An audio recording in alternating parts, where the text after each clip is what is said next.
So yun na nga guys, good evening. So ito na yung update sa ating mga bagong papes. So mga busog. So pinadili natin pala guys. Dahil alas 11 na ng madaling gabi. Ayun no, kamukha ng tatay no. Ang ganda ng ano.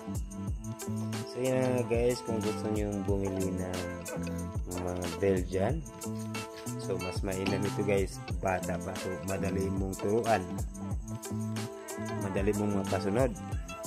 So ito pala guys, nasa 10 days na ito. Mag-11 days na sila bukas. So tabayan natin guys, hindi pa bumuka yung mata, so hindi pa sila dumilat. Ayan na. So yun lang guys.